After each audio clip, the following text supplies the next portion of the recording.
you help her, Mr. Hey, get in here. Dallas is about to start.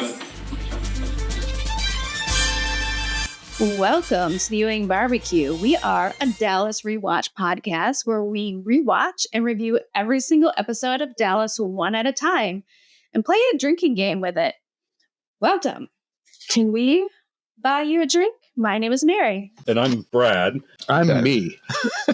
Yeah, we are missing both Melanie and Sarah tonight. I believe Melanie was checking on Miss Ellie at Takapa, and Sarah was helping pick out the wallpaper at Southfork. Oh, that's true, because that's a big deal. That's a big book. From the Fresh and Natural Wallpaper catalog. Fresh and Natural, right. Sue Ellen can't do it by herself. Yeah, no. It's a big decision. Okay, quick shout out to our Patreon members.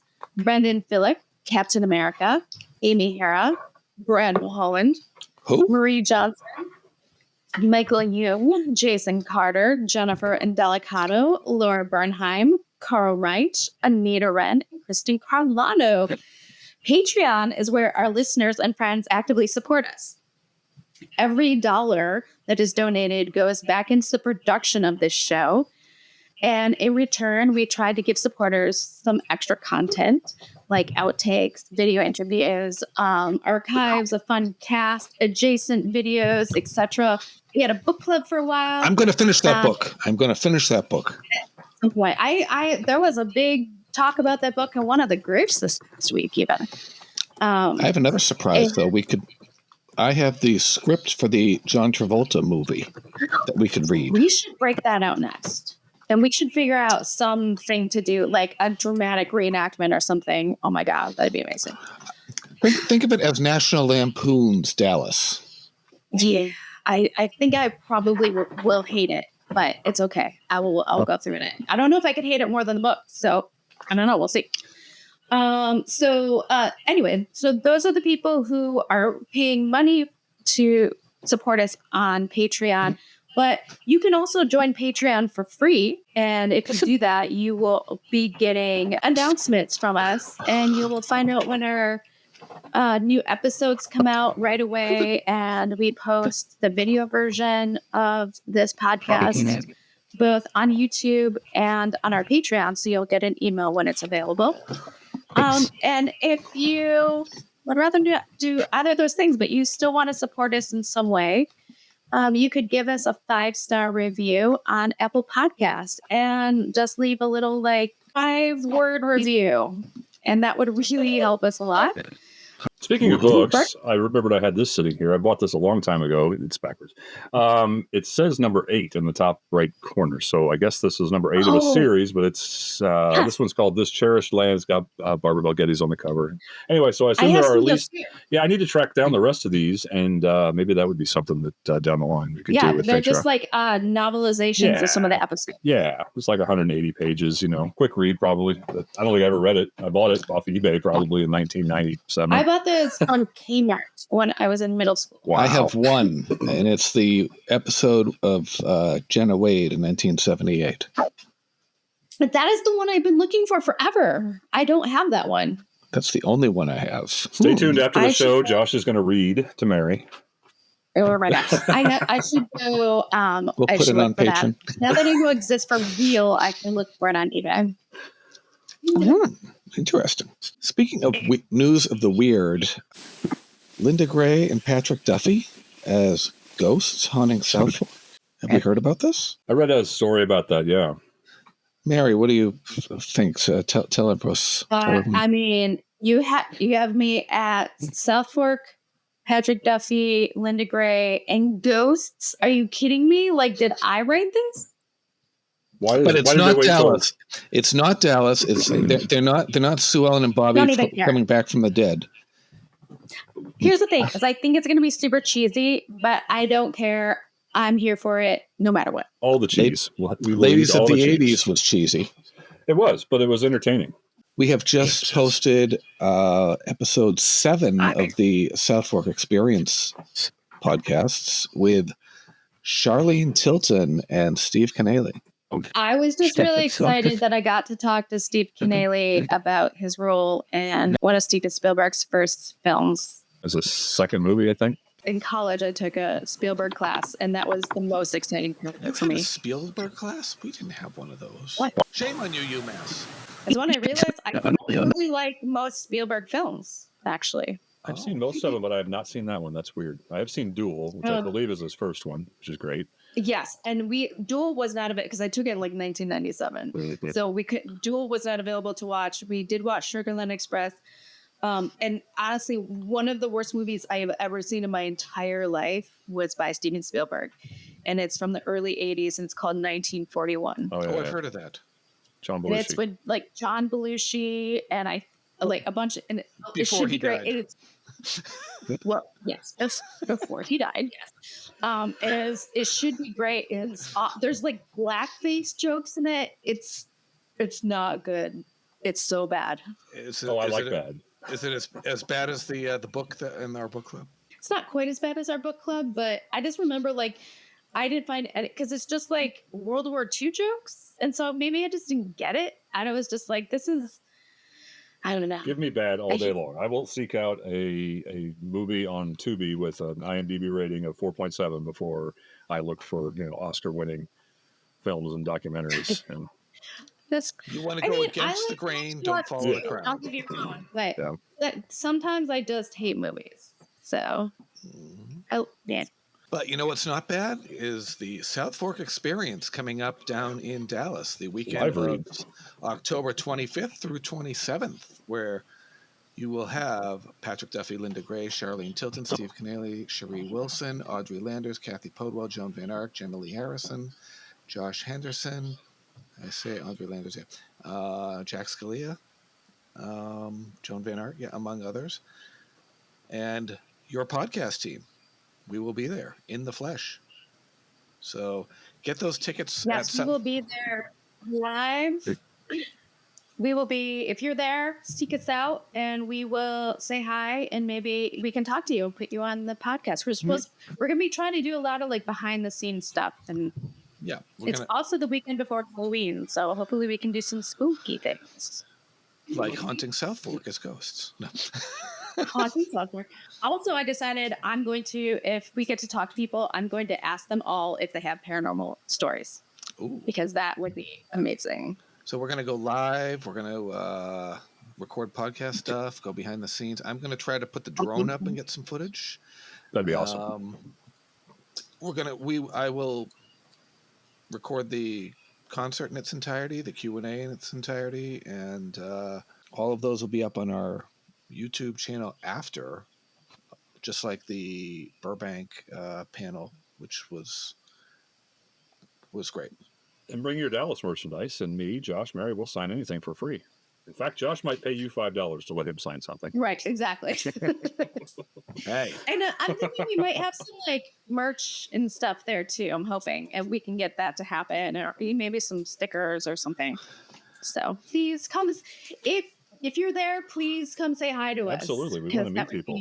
That's the best part of Burbank. Really, was just yes, you got to meet the stars of Dallas, but talking to the other people and realizing that we're not the only dorks out there who are, still other watching Dallas the fans. show. Right. Yeah, just so good. I was at breakfast with Melanie, and Linda Gray was a couple tables diagonally behind, and some guy had come in from France for the Burbank stuff, and he came over because he recognized the podcast. Didn't go over to Linda Gray at her table, but came over to us, and I talked for about 5 minutes. It was nice just chatting with different people and getting to know their stories. And we're very approachable. Ridiculously approachable. Especially at midnight at the hotel bar. Yes.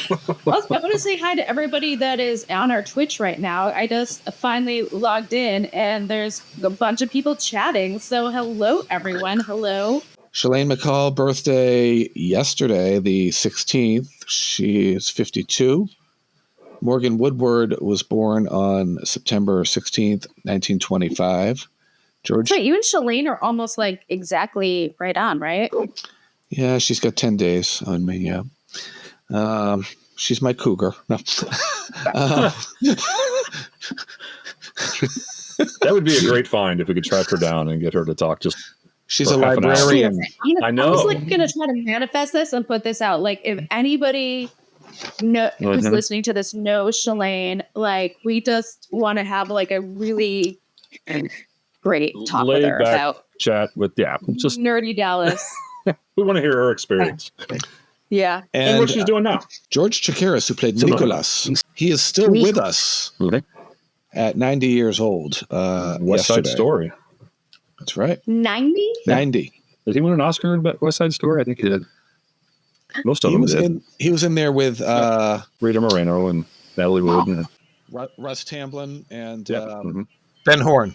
So, played by Richard Beamer. Richard Beamer. That's it. That's it. The name was West Side Story with Russ Tamblyn and Rita Moreno. And he had been dating Sharon Tate. Did you know that? He had been dating Sharon Tate, and that's what brought Sharon to Hollywood. Yeah. And if Candice Bergen hadn't moved out of that house, she would have been the dead person. She moved out 2 weeks prior. Oh my She God. was with Terry Melcher. Terry Melcher was They've been living more than 2 weeks now. Terry Melcher was her boyfriend, and they moved out literally 2 weeks prior or thereabouts. A very short time before. And old Chucky sent his flock of women, or cultists, and you know the rest is history. Meatloaf was driving cross country in the 60s around that time, and he picked up a hitchhiker who started talking about how he was going out there, he was going to make music and all this stuff, and Meat's getting a really weird vibe, lets the guy out. And then the next time he saw this guy, it was on TV, that was Charles Manson, who was his hitchhiker. Josh met Meatloaf in real life, and they were friends, and he just calls him Meat now. They're on first name basis. Meat. He always referred to himself to him as Mr. Loaf. Mr. Loaf. Yes. Yeah. Mr. Loaf, of course. Today, the 17th, 107 years ago, Jordan Lee was born, Dawn Star. Now, Bobby. How did I miss that? That's I didn't insane. get that in the calendar. I got to go back and edit. Larry Hagman would be celebrating his 93rd birthday on the 21st. Martha Scott, who played Patricia Shepard, who we always joke about liking weird activities. Her birthday will be September 22nd. She was born in 1912, so she'd be 112. September 25th, Beth Toussaint, who played Tracy Lawton, born 1962, so she'll be 62. Robert Ackerman, born in 1938, and I believe, did he play Franklin Horner? Wade Luce. Wade Luce, that's it, yes. Okay. And on my birthday, September 26th, the most interesting man in the world, Jonathan Goldsmith, who played a drug dealer, and he played Bruce Harvey. Yep. Okay, well, tonight we are talking about Season 7, Episode 2, Episode 133 of the series, The Long Goodbye. If you want Bobby, and you do, you're going to have to work to get him. We can't let those two get back together now, can we? JR, he's never going to let there be any peace in that family until he controls Ewing Oil. If you even think about going back to Bobby Ewing, then you should be committed. I'm giving you exactly what you've always wanted. You can come and go as you please. You just stay away from me. I want to talk. Nothing you have to say is important to me. Are you afraid of me? It was written and directed by Leonard Katzman, so you know this is an important episode. It aired October 7th, 1983. On October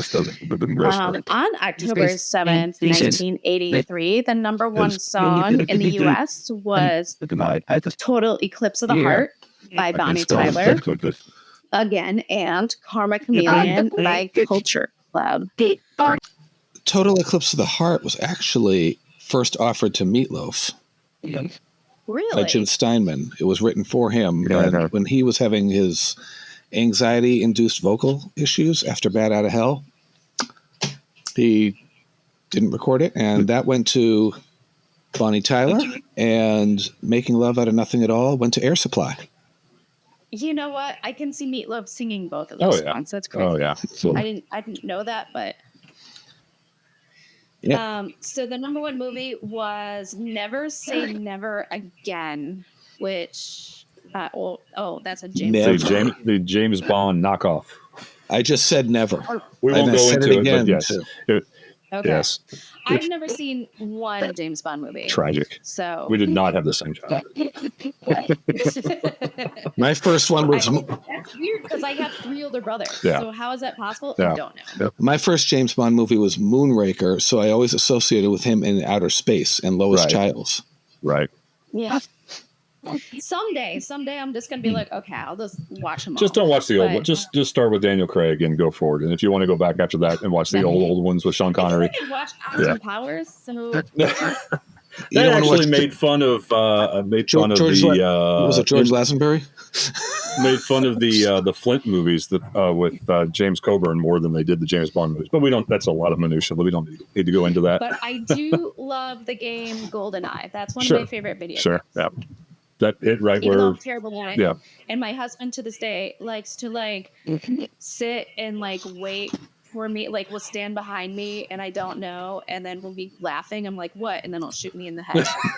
Moonraker was Amy Harris' first James Bond movie as well. So Oh, nice. Octopussy for me.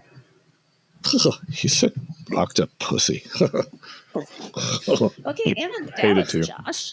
And on Dallas, this episode came in at number 2 in the ratings, so it held with what it did the week before. It's kind of ironic that Pam wishes that the last year didn't happen. Yeah. We referenced Lucy's Room, which was not really seen much in the series, just a few times. But right before this episode aired, Phil Capise told TV Guide when they were doing a profile of Morgan Brittany that it's interesting to have this beautiful woman as sweet looking as Morgan playing a character who's evil underneath. And Patrick Duffy added, obviously she's diametrically opposed to the character she plays because Katherine is a schemer and Morgan is one of those disgustingly likable human beings, Patrick said. And I can picture him saying that. That sounds very Patrick. That sounds like the Duff. She's just so good at it, though. I mean, she gets that. Literally, Catherine's my favorite Dallas villain. I love her. Yeah. I think she's brilliant. And we had her on, and she was wonderful to talk to. She's just She's so nice. Yeah. so down to earth. She's That was working a on a great book. interview. Yeah. She is working on a book, and I'd like to get in touch with her and have her come back when the book is ready or out, and she can. She and Priscilla are both working on books right now. I wonder if anyone else is. Maybe we should write a book. I actually am writing a book, Huh. but it's about ghost stories. So in my college town. It's about hair art. No. No. I know someone who is writing a book on hair art. But no, I'm writing ghost stories from my college town. Perhaps when it comes out, I will comb through it and see what I can learn. It would have been interesting if Katherine and Kristen were on at the same time. I would love to have seen. She was kind of Kristen Katherine 2.0, wasn't Katzman. she? It's like they took what they did with Kristen Shepherd and just amplified it so much with Katherine. And took her further off the deep end. Right. I mean, we'll just take the sister-in-law and make her nuts. Okay, cool. And someone else's sister-in-law is completely nuts coming up too. Oh, right. Yes. Meanwhile, Yeah, the sister thing on Dallas is a thing. It's a trope. yes. Trope. Stolen right from daytime television. I don't eat trope. Isn't that pig intestine? Oh. But back at the ranch. We open on Watson Roofing working on Southfork. Yep, the men are up there working, and we are led to believe that this will be done soon, right? I mean, they have to show them doing something, so there they are. I wonder if they're actually is that guy really painting, or is that just an empty brush? You can't get close enough to see. You can't. Right. They're just kind of randomly kind of hammering at the house and painting and stuff. So, All background stuff to let you know we're working on it. We'll get this fixed, and then Miss Ellie can come back. Pam arrive, Pam is surprised that there isn't a lot more damage to the house. But Bobby's like, yeah, this place is super structurally strong, which I feel like this is being used as a metaphor for like the Ewing family. Right. Yes. You can't just light us on fire and we burn up. Like, we are strong. We stick together against the world. Yeah. We fight with ourselves, but yeah, the ranch is just as strong as the Ewing bond. So yeah, a lot of smoke damage, nothing structurally. It'll all get fixed up, and then Mama can come home. And then Pam asks about Ellie, and Bobby tells her, yeah, she's not doing great mentally, but Clayton's taking care of her at Tecapa, keeping her tranked down there at Tecapa is a place you never want to be. But yeah. I got an idea. Let's take you to your to Jock's final project in Texas anyway, and this is a place. The reason that you two almost got divorced right before he died. This doesn't bring up bad memories. Yeah. Okay, good idea. Only to find out that the house is caught on fire back home, and now we got to keep you in bed sedated. Oh my God. Really? Yeah, let's bring another doctor over. Yep. The roofing guy wants to talk to Bobby, and he's like, okay. He's like, hey, Pam, why don't you just come inside with us? But Pam won't go inside because it'd be too painful for her. And I'm like, girl. It makes sense. She wouldn't want to see, the house like that. But I mean, I would want to see it. I'd be like, what happened here? So. Right. But I don't know. I just feel like it's painful for her. Like, it's probably way more painful for like Bobby, who's there, who you're trying to support. But then he convinces her to go, to the stables with Christopher, which is an easier out to keep them occupied and on the ranch so that they can break away to another scene. Whereas if they go inside, well, then they got to look around and then fill in more dialogue. So this occupies her for a couple of scenes, and then we'll come back to it. Right, yeah, because she wants to like just jet, and Bobby's like, yeah, but I want to talk to you. Yeah. So can you start? Right. Anyway, they sat. Did we mention that the car seat in the front of the car again? In the front? We did not. Spaced that off. I did not see that. Forward, of course. That is a pretty stable thing. That's going to be for the next like 2 seasons, where it's really awful car seat in the front of the seat and a topless car. And it's funny because we couldn't install my niece's car seat for her baby this past weekend because he needed a science degree. He needed an engineering degree. Yeah. And back then, we all turned out mostly fine with the cheap plastic car seats in the front seat like that we had. I think that's the reason of the ones who didn't turn out fine that we have ones now. Those of us that survived, we turned out all right, or did we? I don't know. Yeah, here we are. Did we? So then we cut to Dallas Memorial. Mickey is awake, and though he is wrapped up like a mummy, he still seems to be the same Mickey.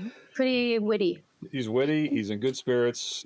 He's convinced that he's he's going to beat this. He's going to beat the paralysis, and he's asking about food, and everything seems to be hunky dory here with Mickey. Yeah, except for he can't move from the neck down as hard as he tries. Except for that, yeah.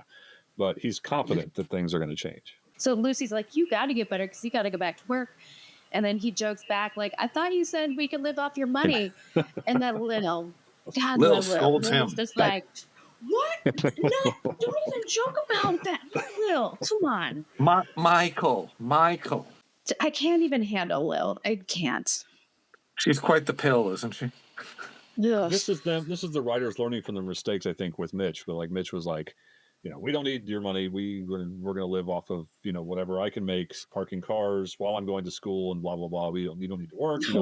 We don't need your family's money. And here's Mickey just making jokes about it. Like, no, he doesn't want to live off of Lucy's money, but he'll at least joke around with her about it. But he'll joke about it, right? And if it came down to it and things, work out, like he probably would accept a little help here or there.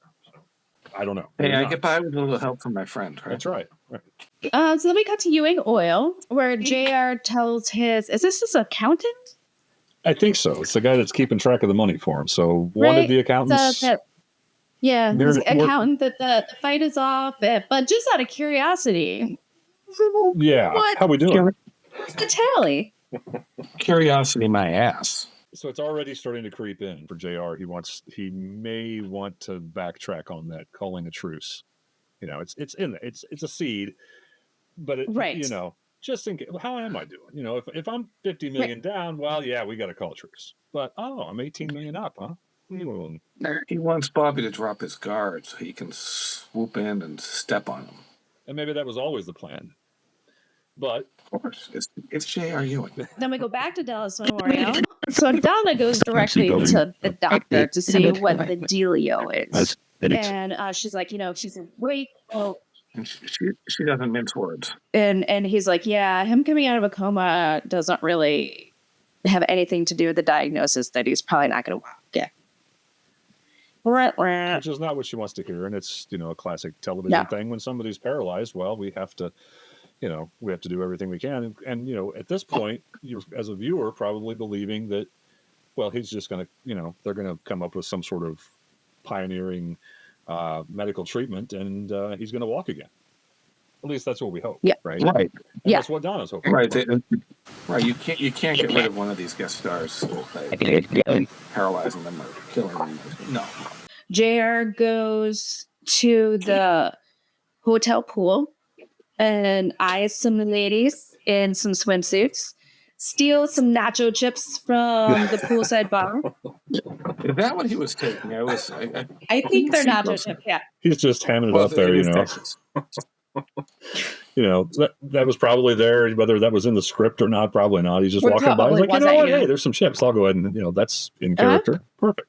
He's not ready to start the scene yet. That's a Larry improv. Absolutely. But it adds flavor to his character. And then he goes to say hello to John Ross as well. And she gets up and walks away. Yeah, she's like, yeah, no. And then he has the audacity to order a Bloody Mary in front of his freshly sober wife. Well, the bar was open. I mean, it's an open bar. And then he's like, "Oh, you want some soda water or something?" She's just like, "No, I'm good." Yeah, maybe a little tacky. Yeah, but is he thinking that? I mean, no, he's not thinking. No. Was he idea. Intentionally trying to bait her into drinking? I don't No, know. he wasn't. Really, I just think he just literally has no attention span for that sort of thing. No, it's about him, and she's just like, she doesn't want to deal with him.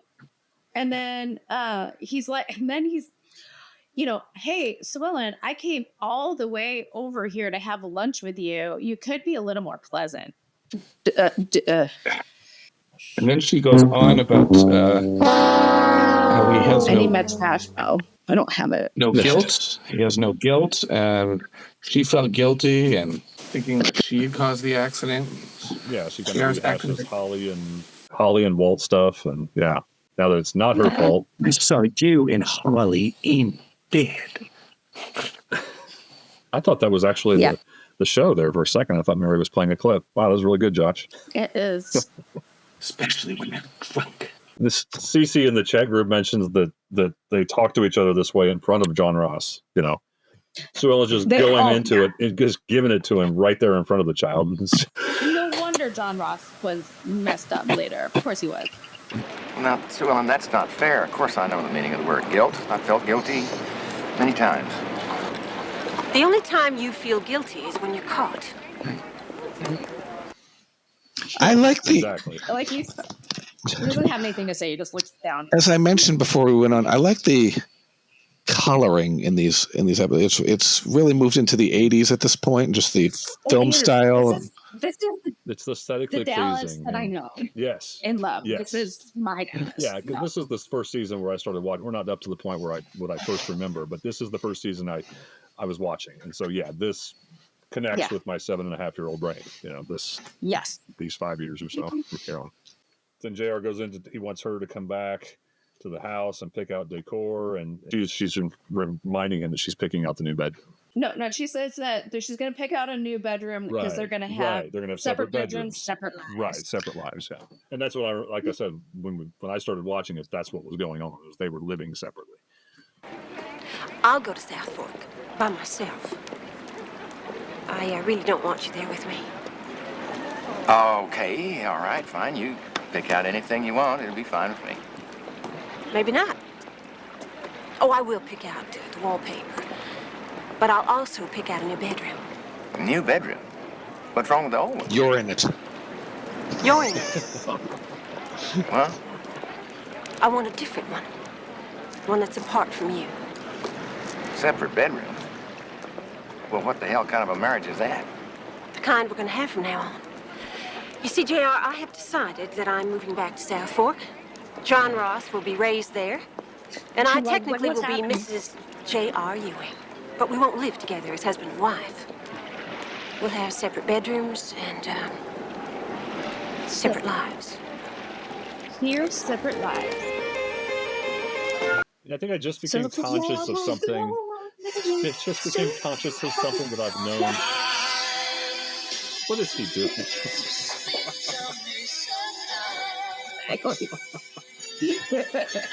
We are hacks.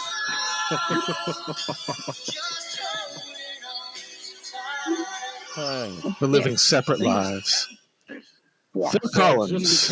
I just became conscious of something that I think has just always been there that I've known, but I never really What? like the little wiggle that Linda Gray gets when she's about to deliver something just delicious, right? Like she's just kind of, doing a little of this, and it's not really, and it's always been there. I just realized that I'm seeing that. Well, I also think this is the first episode, really, where we get Sue Ellen. Yeah. Sue Ellen, we love, like Sue Ellen, who is like had enough of JR shit and starts fighting back. Yep.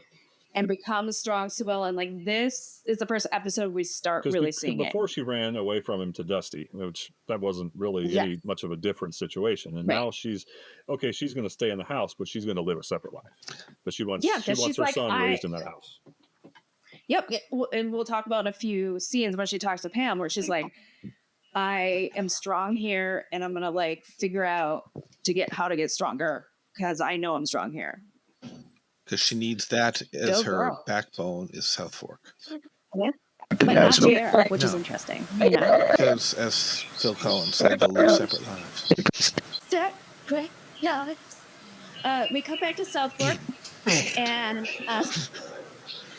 Bobby is giving Christopher a ride on his horse, which seems a little bit dangerous, but But Eric Farlow just looks like, I'm here, whatever. I'll just do whatever. I'm just a prop. Emmy deserving Eric Farlow, by the way, for his look at porn stash in the last episode. I have a great meme, and I don't think I can share it. I haven't done it yet, but when I do it, I don't think I can share it with like the whole group. It might just be just an us thing, or maybe a Patreon thing. But when I get done with that one, okay. Nice. What Eric Farlow is thinking when he's looking at Mark Grayson. I believe you mean porn stash. Yes. Porn stash. Yeah. Well, like you're fucking kidding me, Mark. Bobby updates Pam on the whole situation, the plan to split Ewing oil, and he tells her like all the fighting is done, so it's all good. You can come back now. It's more to it than that. Yeah, she's like, I don't think that's fair. She's like, that's not the only reason I left. And he's like, okay. She's like, well, but maybe we could start. Why don't we go to dinner? She says no. But you need to eat. I need to eat. And I am good company. So she relents. They're going to go to the bistro at 8 p.m. The bistro. And there's no establishing shot for the bistro. That's disappointing to me because I was hoping to see. I know, right? The same font as the store, the bistro. Yeah. The bistro. And it was probably, those signs were all probably done by the same person that did Cliff Barnes's political posters in the first season. Or the Southern Cross. Like, I just took a black marker and wrote Southern Cross on a piece of wood. Yeah. This place fancy. I question their art department. Like, I don't want to do this too much because I love the prop guy we met. He was amazing. He came on in later seasons, though. Oh, later. Okay, good. So we're not going to blame him. Even if he had. I mean, there probably just wasn't much of a budget for that kind of thing. And it was probably done in a hurry. It was probably like 30 minutes before, like, hey, we need a Southern Cross sign. I'm sure that's true. They were like the last people to know. Like, hey, we need a Southern Cross sign 5 minutes ago. We're like, and he was also prop master on Step by Step in the later seasons. Yeah. I kept seeing his name in the credits and go, oh, I had dinner with him. Patrick Duffy's personal prop master. Yes. Whom we'd like to invite him and some of the behind the scenes people on the show at some point. Always. Yep. Anybody that worked on the show, we want to hear the story. So we got to Pam's hotel. Pam is all dolled up in a polka dot dress, and her hair is all up, super fancy. It kind of looks like a sundress almost.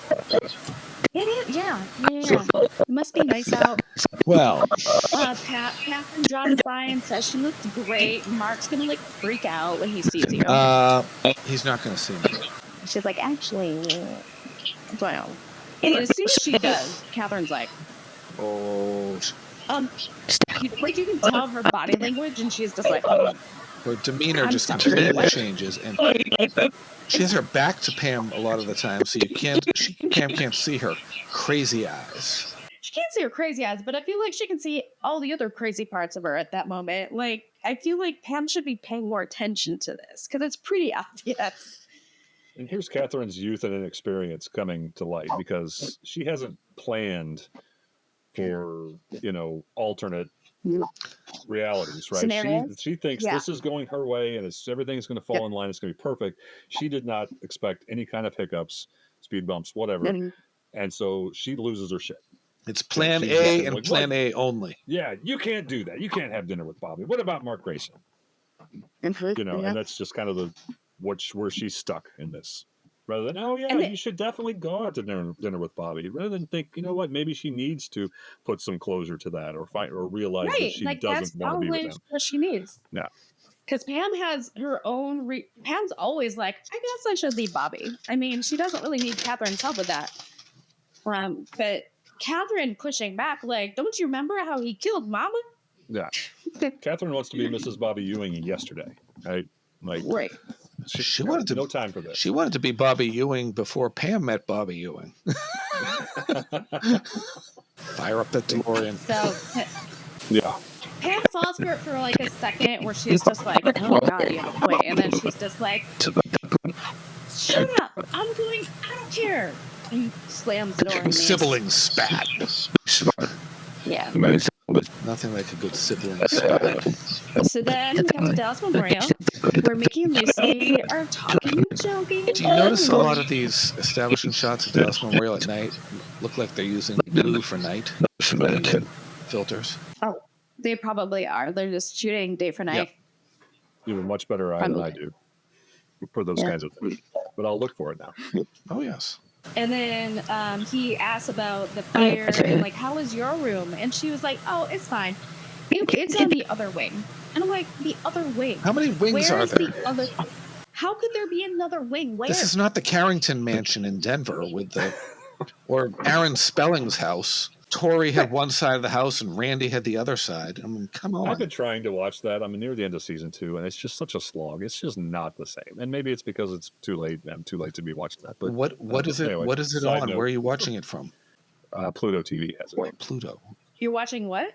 Dynasty. Oh, Dynasty. Or as I called it, To Die Nasty. Yeah. I keep picking at it, but it's just so slow. Anyway, sorry.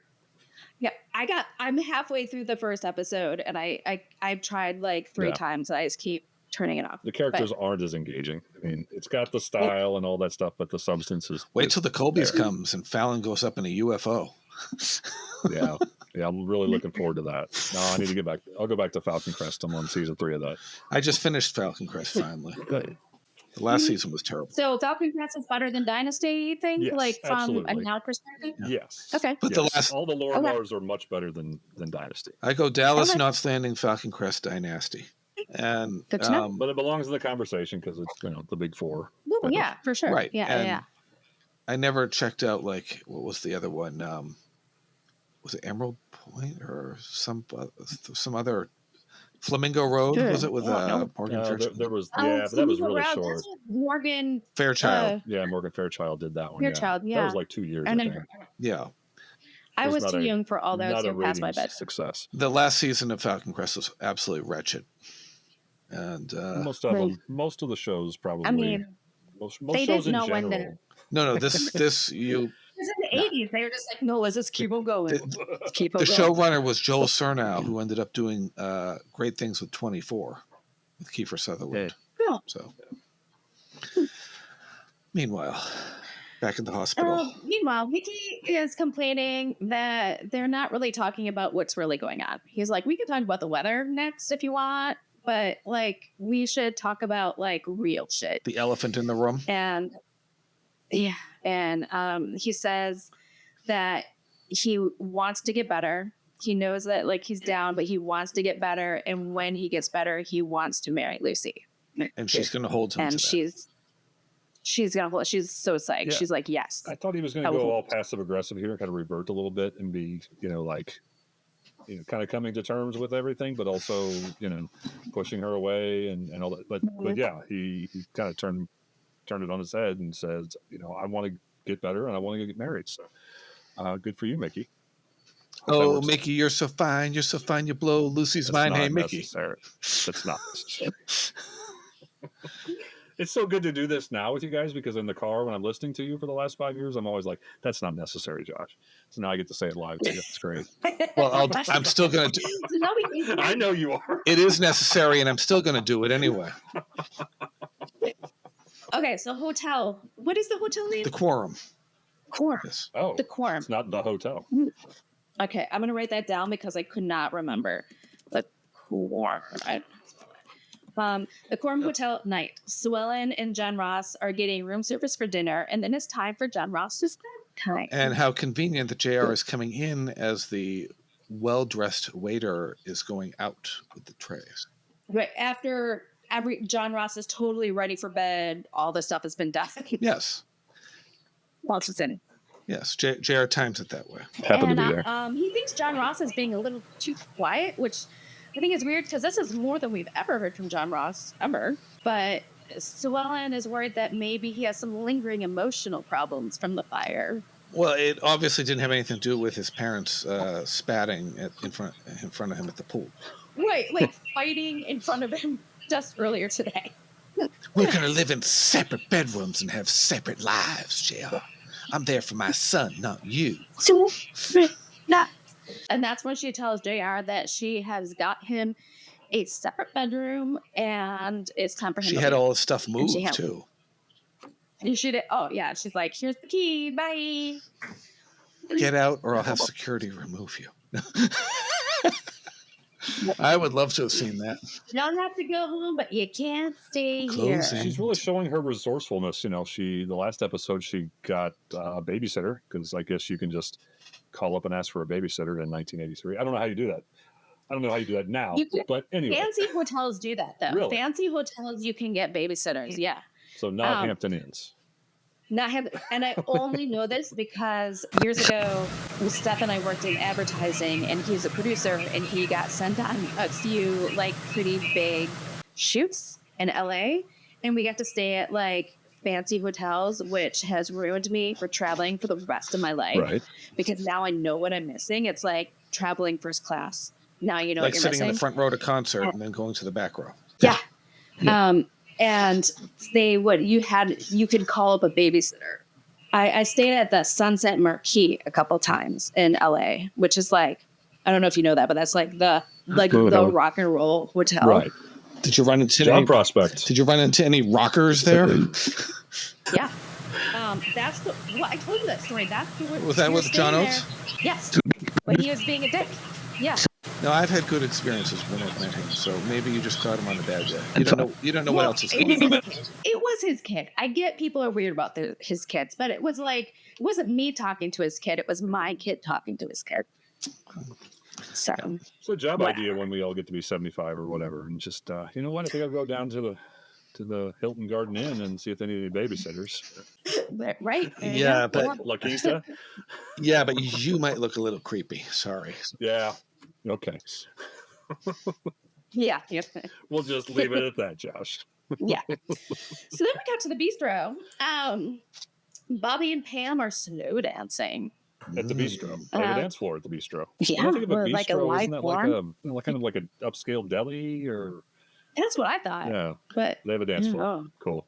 They have a dance floor. They're dancing. I think of it as like the place where Jack Tripper worked on Three's Company, the bistro. Right, yeah. They've had an amazing date, it sounds like. And Bobby reminds her it could be this way all the time again. And she's like, yeah, I don't know. Dinner at the bistro every night, dancing. And so then he tells her, like, look, I love you. I still love you. Note, she does not reciprocate that. And then he asks her to come back to him. And she says, I can't ever live on Southfork ever again. And he's like, well, I get it. We don't have to live on Southfork. We can live anywhere. And then she fights that, like, no, you have to be in... It's a weird argument. She's like, no, you can't be in, like, New York or Paris. You have to be in Dallas. But guess what, Pam? Blah, blah, blah. Ewing oil doesn't mean that much anymore. Excuse me? You've lived how many lives over the last year, and it doesn't mean that much to you? Whoa. They had the sobering event of the fire, and everything kind of came into perspective for him, and I can't really fault what he's saying there. And, you know, he's making a good point. Like, they almost got to L.A. before when, you know, they were pulled back when JR got shot. He could have been surfing buddies with Gary. You know, why? They literally could live anywhere in Dallas. Right. Like, yeah, they don't have to live on the ranch just because he's lived there all of his life. He's open to the idea, finally, at the age of 35 or whatever, to not living with Mama. So go with it, Pam. Give it a shot. Follow Gary's lead and Val. and then she reminds him, she's like, you know, it's just weird because, like, no one besides you seems to think we should get back together. And that's kind of including me. So I just want to hear, I want all those hardcore Bobby and Pam standers to hear that she's saying, I don't think we should get back together. So she just doesn't know. And nobody's really supporting her, at least not yet. We'll get to a later scene where somebody is, but mostly everybody around her is like trying to pull her away from Bobby. And some of them are even pushing her towards the mustache. Porn stash. JR and Katherine don't want them together. Right. No. Cliff doesn't want them together. That's because Cliff is in love with Porn Stash. Yes, he wants that throuple to come together. And Cliff and Porn Stash should just move to San Francisco or Provincetown and just shack up. Yeah, no, they would have made a perfect couple, Absolutely. honestly. With that Rolls Royce, that fancy car, and so impressed with that. And that plane.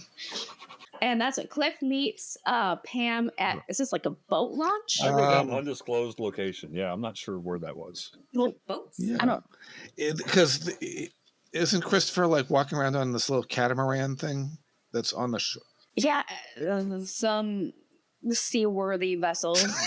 I don't know. Seaworthy vessel and sports ball folks. They sent the location people out and said, "Hey, go pick a spot for this scene. We don't know where we want to do it." And just they're like, "Hey, how about here on this boat? Do something creative, something different that no explanation for where the setting, how the setting fits in the story." Unlike 1978, we have a budget now, so let's go do something. Right. We're going to film all over Dallas. That's right. Cliff is in like a really good mood, and then he says, he asks if Christopher is putting on weight, and I'm like, is this an Eric Farlow job? Are we fat shaming the baby? Yes, I mean that's what kids do. They eat. They get a little fat, then they get taller, and they get a little skinnier, and they get fat, and they get a little taller. I mean, that's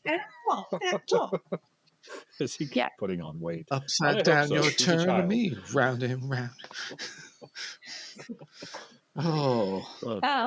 But he's in a great mood. He's all jazzed up because he's thinking about what a great team he, Pam, and Cliff can make. He, Pam, and Porn Stash. That is Cliff. He's got the mustache on the mind, and Porn Stash, yes. Wants to be tickled by that porn stash. Oh God! Yeah. Don't visualize that. No, I hate it because I'm visual. Yeah.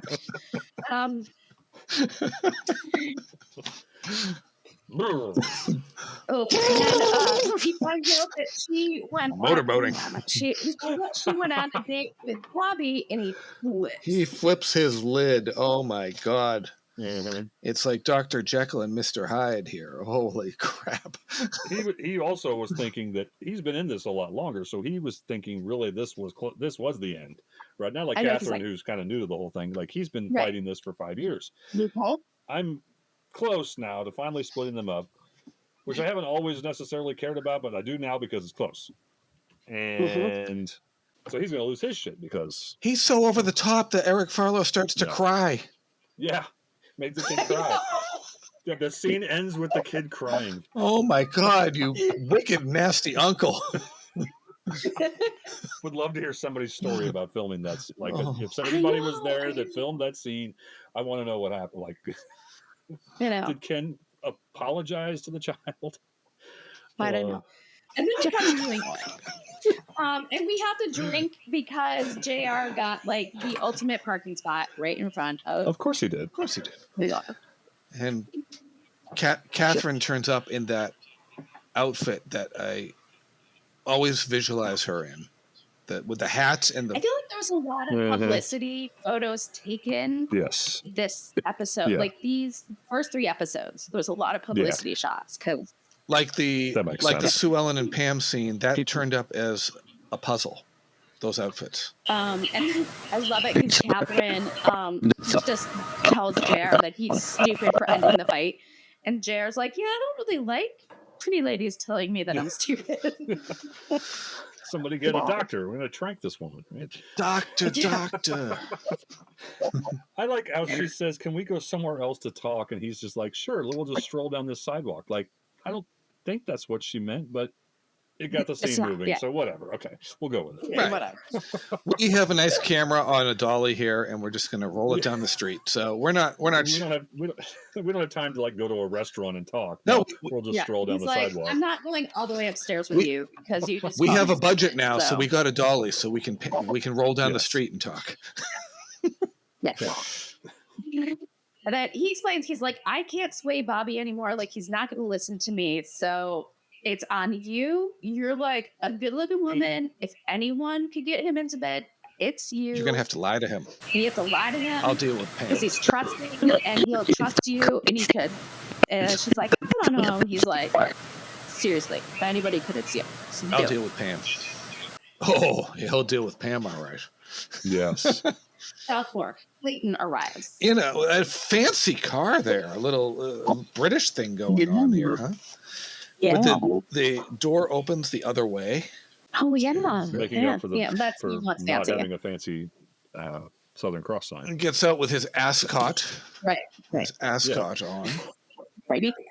Which is probably from his own wardrobe, that Howard Keel had all sorts of great shit. See, as part of the Dallas collection, they should have had Howard Keel ascots and JR safari suits. Yes. I would totally wear one of those safari suits to Southfork in October. Should we go looking for safari suits to wear to Southfork? That would be fantastic. I will search for safari outfits for you guys. That would Seriously. be amazing. Because I haven't bought it yet, but I know that the night of the barbecue, I need to find for myself a white sort of like off the shoulder boho dress. Can we throw you in the pool too? Because that's what Bobby's ladies always wear to the Ewing barbecue. Is they always wear a white dress that's sort of like a bohemian kind of off the shoulder thing. And so I never wear white because everything I wear is black because I spill on myself. So expect me to spill something right down the middle of it. Bright red too, like blood. I guarantee it. But I'm gonna, just because I have to, I'm gonna wear one of those, and I will look online for safari outfits because. A couple of questions after we wrap, but anyway, okay. Yes, so Clayton arrives to update them, Bobby, on Ellie, and he puts a lot on Bobby here. Yeah, he does. This is inappropriate. Highly inappropriate. Yeah, it's he's really meddling in the business at this point. The business, yeah. Not only are you keeping Mama away, you haven't even put a ring on it yet, guy. Whether we believe that's true, like that's what she wants, we don't know. We haven't talked to her, so she could be doing all this, and then she could be locked in a dungeon at in a hidden property somewhere. Yeah, and then he's going to kind of almost dictate, terms for her return. Yeah, like Bobby has to be there to make sure she's everyone's like, Southfork is barely ruined. We literally just have to throw some paint on it and it's fine. But Clayton's like, no. All she wants to do is come home, so I'm not letting her. And in the meantime, Bobby, you can't leave either. But I have a marriage to save, he says. Right. Well, you may have to choose between your mama and your marriage.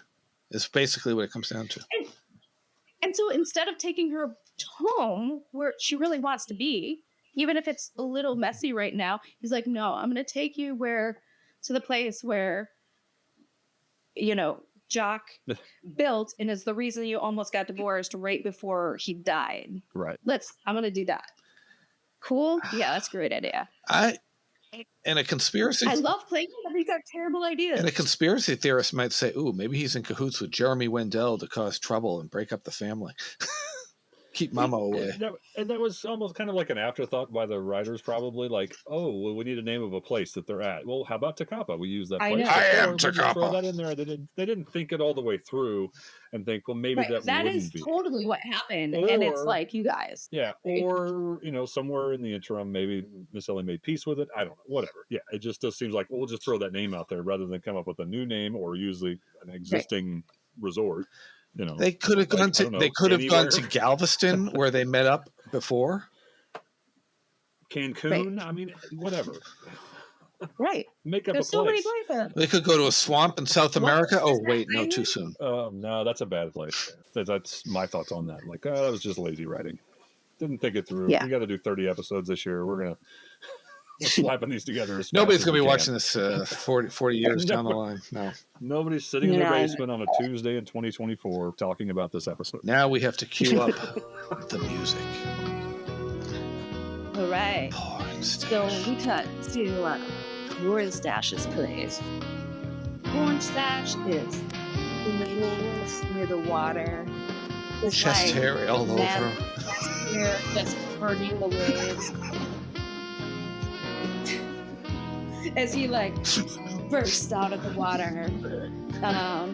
He comes up out of the water like David Chokichi on Baywatch, just like.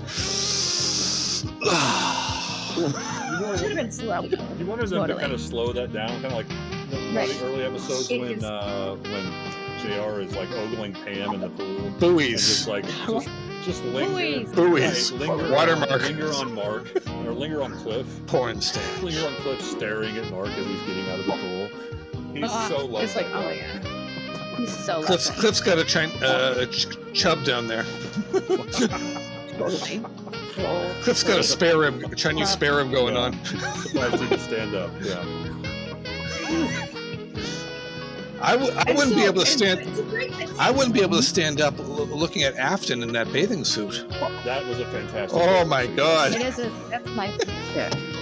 I actually have a poster that I found at some resale shop in LA about a week after I decided to do this podcast. That is from that scene, and it's Cliff and Afton in those clothes. Wow, porn stash. Porn stash.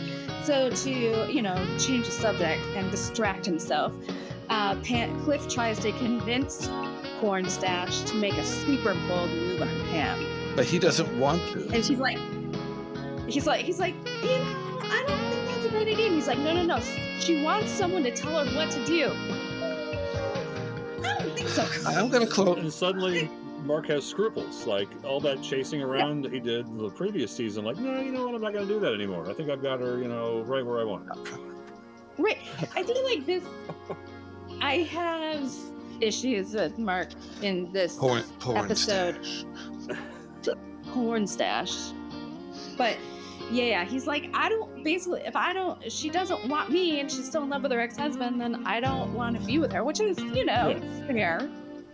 Cool. There's nothing he can. There's nothing he can do. He can't club her over the head like a caveman and drag her back to his cave. And Cliff just doesn't get it. He's just like, I don't. And let's the man that you are. Afton, stay out of other people's lives. Basically, someone needs to tell him that. Right. And then Cliff gives this speech where he's like, I really just, I know you think I'm not doing the right thing, but I think I'm doing the right thing. I have Pam's best interests at heart, and I know that I haven't been great with you and stuff, but I'm really gonna try to make up with it. I'm like, and maybe we can have a foursome with you, me, Pam, and Porn Stash. Right. And he's like, I know that I was great to you, but I'm gonna do better. And which is mostly just Mark and Cliff. Sorry, Mary. Mostly Mark. Tickle him with that Porn Stash. Yeah. And then we cut to the park with Pam and Swellen are letting the boys play while they talk some real In talk. the outfits that ended up in that puzzle that came out in the 80s when Dallas was at its height. I wonder how many puzzles were out. I had one of the puzzles. I have the Bobby and Jenna try again one. Is that the That's one? it. But I know that Is it the one with Charlie sitting on the? No, it's just Bobby, and it's from, I believe, the barbecue. Oh, and I think there is a part of Charlie in her outfit. You can see part of her maybe in.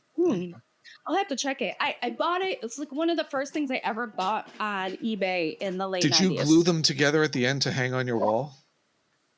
I've never even put it together, and I'm guessing I've lost pieces over the years because it's just been moving with me. You should have sealed it shut and kept it as a... I should. I don't have a... I know that Katherman's Club has like 75 copies of it, though. I do not have a puzzle, but I do have, somewhere in this room, would have to look for it, a set of cards. They're like baseball cards. Oh, the 56 card set? Cards. Yes, and on the back of them, there are two different puzzles. Yeah. I have some that have the gum in them still, too. Oh, I don't have the pack. I just have it in a plastic case. And when I was at 90s Con working there in March, one of the vendors had an entire box of unopened Dallas cards. So Pam and Sue Ellen. Yeah, they're talking some girl talk. Sue Ellen's bruise is slowly disappearing. You know, time is passing. A little less makeup each time. Yep. The wrist is not bandaged anymore. Yeah. True. Yep. And this is when Sue Ellen she's been doing some huge introspection, which I guess you would after maybe a near-death experience. In a fire. Where she explains that she realized that she's strong on Southfork and as JR's wife, but it doesn't really have to do with JR. It's the title. It's just like, that's the title, which is interesting. She kind of sums up.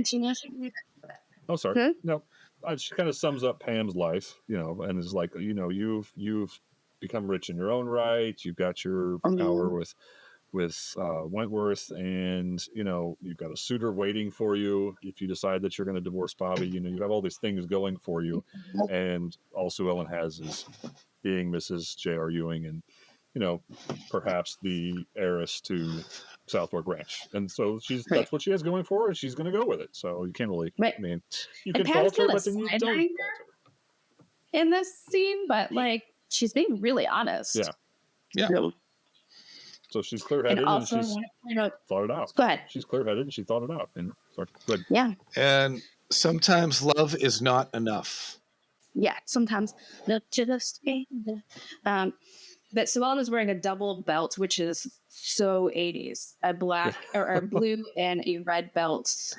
And I was just like, holy 1983. And I didn't note Bobby's very large belt buckle earlier when, yes. Oh, this whole episode has ginormous belt buckles for everybody. You just turn the sound off and just watch the fashion. Don't even worry about plot. Just every scene is popping with like, what am I watching? Plot schmott. I'm so familiar with it. I'm familiar with it because I've seen it so many times that it's like whatever, right? But if you stop and view it like it's the first time, then you're just like, I know you're watching what, and mostly now, like it's so far removed from those styles. Yeah. If we put up a fashion show music and just have, just do like just the Dallas fashion show.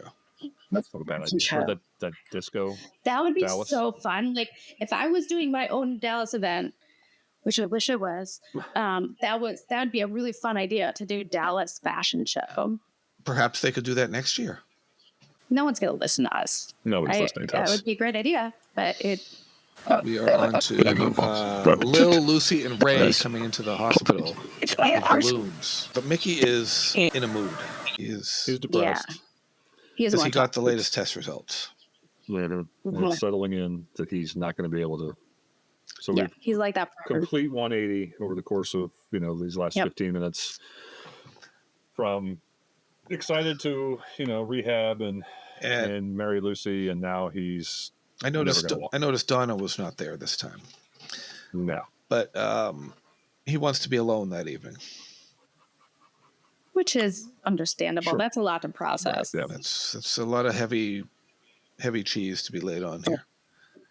But before he leaves, Ray goes over to him and he just reminds him, like, look, just remember you're still alive and we're just going to take it from there, which is a really good point.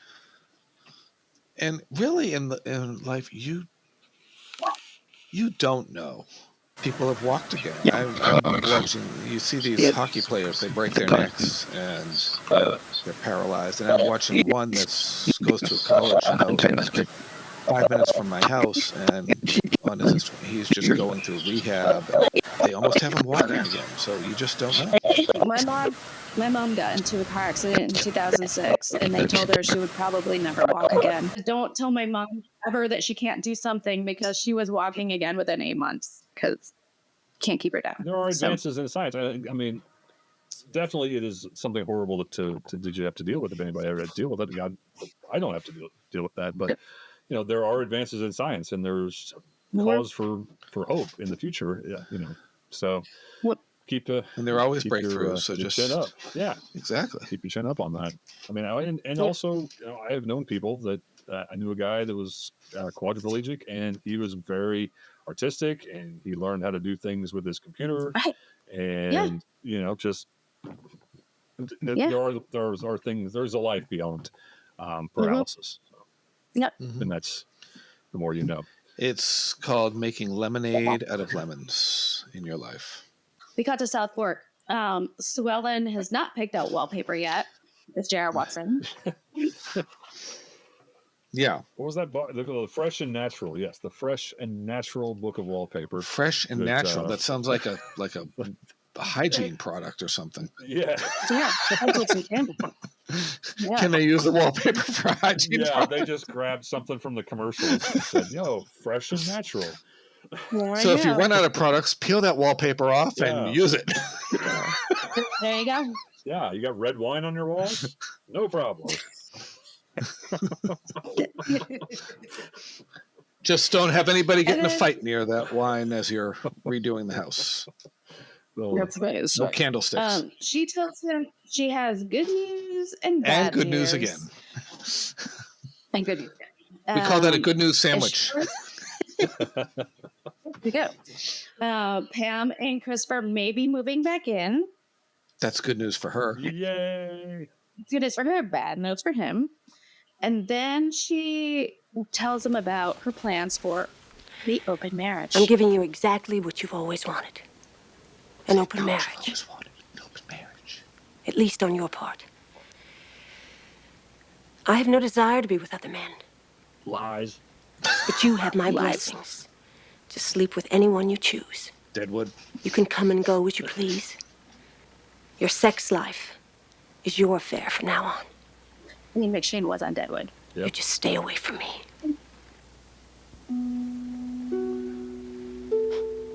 Well, I realize it won't be as much fun anymore because you won't be cheating on me. Damn it! That was part of the fun. You're right. You'll pay for this, Sue Ellen. Famous last words. I already have. Great bit of writing and great delivery. Nice. Snap. Yeah, damn. I already have, and that just you're like, oh, right in the gut. Whoa. She took one of those stiletto heels and just stepped on him and just kept pushing that heel in. How long do you think it's going to take for her to realize that she does have interest in other men? Deadwood. Not that long. An episode and a half? Maybe. Or especially when young boys, as it were. Especially when you're packing it. Packing it? All right.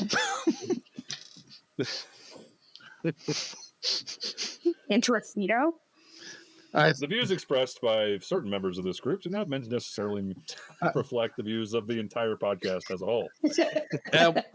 Perhaps we will be unveiling the Ewing Barbecue Podcast Speedo at Southfork. Oh my God. I will not be wearing that. No. We will be getting. And if you're wearing that, I'm turning around and going home. We will be getting it. Break out your 3D glasses, folks. All right, then we cut the corn stash. It's chaos alone. Half out the And then he says he wasn't sure that he was going to show up at all. And John's like, what are you talking about? And she's like, oh, you heard that I went out with my husband. And he says, yeah. He's like, I love you, but I'm not going to raid around much longer for you to make up your mind. I'm like, corn stash. Yeah. Didn't you just a few scenes ago say You went after someone who was actively pretty happily married. Took it as a challenge. Now he's probably getting a divorce, and now that she's like, second guessing it, you're gonna fail? Dude. And didn't he, in the last scene with Cliff, his boy lover, say that he didn't want to push her? Or Right, he did. But he's decided to push her. Cliff's thoughts got to him. His words got to him, and now he's like, Oh you no. know what? I do need to give her ultimate. I need to. And it's total bullshit because he's not going anywhere, right? Like, he says, I'm not going to wait around forever. The fuck you are, Mark. You are, like, totally in love with this girl. You are not giving up until you... This girl who is not automatically just on your D, she's a challenge. Yes. Porn stash, meet Merkin. Yes. So he's definitely sticking around. The problem that she's going to have is if she waits too long, he's going to hit it and quit it. He's not going to stick around. Like, okay, I got what I wanted. I'm out of here. Rather than because who has time for all that, right? So Hey, Cliff's interested. yeah, right. And move on to Cliff. He's very Cliff's not letting him go. We already had Kit Mainwaring on there, so we can have a guy thing here. Unfortunately, that doesn't happen again for the rest of the series. So I wrote this was a soft ultimatum that he gives her. Yeah, he said he didn't want to interfere, even though he has quite a bit. Right. It's back and forth again with the writing to drag the story along, tease the viewers. Because you have to fill close to 30 episodes in the season. Yeah, Mark is completely unlikable in season 6 and 7. I wonder if that'll change later, but season 6 and 7, no Mark. Yeah. No porn stash. No. Who the fuck do you think you are? And then the next scene is last. Yes, scene, it right? is. All right. Pam is wearing that. And she's let's see what she's wearing here. She has that. It almost looks. We'll call it a house coat type of a thing. House coat. She had some interesting choices. We talked about that last week. Some really interesting wardrobe choices. I don't know if she was influenced any of that, or if that was just given to her to wear. I feel like they didn't know how quite to dress her. Some of these things could be summed up in the title of a Elton John B-side called "Fools in Fashion." I mean, she definitely is being dressed by the costume designer who's, I think these things are all very fashionable in 1983. So then, knock, knock, who's there? Is it porn stash? It's JR. You just don't know who's going to be coming in that hotel room, right? Catherine, porn stash, who is it? Cliff. Catherine, Cliff. It could be anybody. Everybody knows where it really could she be went anybody, there to get and away from everybody, and everybody comes to see her. She should put a revolving door in. Yeah. But it's JR. Yeah, that's what my sister had in the bedroom. She had a revolving. No, that's in the because right now, those two together, JR and Sue Ellen and JR and Pam clashing, these are the best scenes of the shows right now. Yeah. And she's just like almost immediately slams the door. She's like, what the fuck are you doing here? I don't want to talk to you. And he's like, oh, you afraid of me? She's like, I'm not afraid of you. I strongly dislike you. But I'm not afraid of you. I'm not afraid. Well, let me in then. And she's like, fucking. Or I'll huff and I'll puff and I'll blow your door down. Yeah. So then basically he comes in and makes a bunch of threats. Oh, he drops bombs on her like, now, Pam, if you and Bobby go ahead and get divorced, we'll stop him. I'll even leave Cliff alone. If he wants to be the largest independent, all right. But you and Bobby get back together, all hell's going to break loose. And it's going to make what happened before look like a love match. And I will use everything in my power to destroy your brother and anyone that gets in my way. And this is him. He's thought this through. You know, Catherine lost her shit. Cliff lost his mind a little bit. You know, Mark's losing his mind a little bit. And JR's thought this through and says, look, I know how to fix this problem. I'm going to ruin everybody's life if you guys get back together. Right. Not just yours, not just like everybody that you care about's life. I will ruin. Yeah. And scene. And scene phrase name on Pam. Yeah, weird. So drink twice. Unless you're Sue Ellen. Right. Well, she can still drink some soda water or something. Okay. I'm gonna give this a 4.5 and a chunky Eric Farlow. Brad, are you going? Brad. Me next? I don't know the order of things since I'm new. So I thought this was a lot of like talking about the situations without dealing with the situations until the end of the episode when JR actually, you know, makes it's called table setting. Right. There's a lot of that going on in this episode. So it's necessary, I guess, but I gave it a 4.2 and a fresh and natural look of wallpaper. I like these scenes between JR and Sue Ellen and JR and Pam that drives it up, and the bromance between Cliff and Porn Stash. And it only gets better. So if you're listening to us and you haven't seen it, I'm going to go with a 4.6 and that nice car that Clayton pulled up to in Southfork. We've got to find out what kind of car that was. Yes. Yeah. Somebody knows, tell us. I'll rewatch the episode, see if I can pick it out. There's so many car guys who watch the show. So but Sarah would probably know. Yeah. Who's Sarah? Wait, yeah. What? Sarah, she is helping Sue Ellen pick out the wallpaper. Oh, yeah. I remember. I talked to her once. Yeah. You met her once out in Burbank, right? Yeah. Once. We're the last two to like quit the party. Oh yeah, always. This one. Next week we will be talking about the letter. Season 7, episode 3, episode 134 of the series. Yep, the letter. This is a key episode. Yeah, this is a big one. And get your Speedos ready. I know my reasons for wanting to keep Pam and Bobby apart. But what I really don't understand are yours. Well, I have a very special feeling for your sister. I hate her. Your child is disturbed. That Sue Ellen and I do have difficulties that need adjustment, but it doesn't mean the boy's mentally disturbed. It's a letter she wrote her lawyer. I think you should see it. I can't do that. Then I'm going to read it to you. I won't put pressure on you anymore. I won't rush you anymore. I just don't think it's fair to either one of us. Thanksgiving Square. Cool. Well, thank you everyone who joined us, mostly the people who are on tonight with us on Twitch. Yeah. You guys are super rad. We're on Tuesdays now. I love this, where we are doing it. And please join us next Tuesday at 8 See you next Tuesday. Let you know on social media. And if you're not on Twitch yet, please join our Twitch. It is twitch.tv/EwingBBQ. Just subscribe, and then it'll tell you when we're going live. It's super easy to use. Yes. You can chat live. I'm watching it all the time, so I see you guys' messages. And keep an eye in the coming weeks as we get closer to the Southfork experience. We have some more surprise guests coming up on the podcast.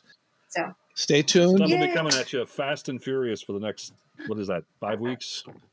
Yeah, something like that. Because keep your podcast ready to podcast ear tuned to us. And we do have, like I said, we have a playlist with all of these episodes separated out so that you can watch them and get all the information you need for.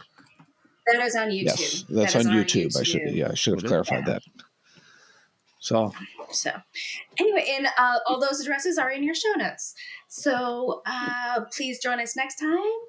Until then, have a great week. Bye. Take care of yourselves. Y'all come back now, you hear? See you next Tuesday. You have to say that every time. The Ewing Barbecue Podcast is a Stitches creative production. Produced edited, and graphic design by Mary Louise Hutter. That's me. Social media by Josh Eilberg and Brad Mulholland. Our Southfork expert and behind-the-scenes helper is Jana Tim. Please check out our website, ewingbbq.com, for all things Dallas and Ewing barbecue related. Copyright 2024. Sit, Bella Lugosi, sit. Good duck.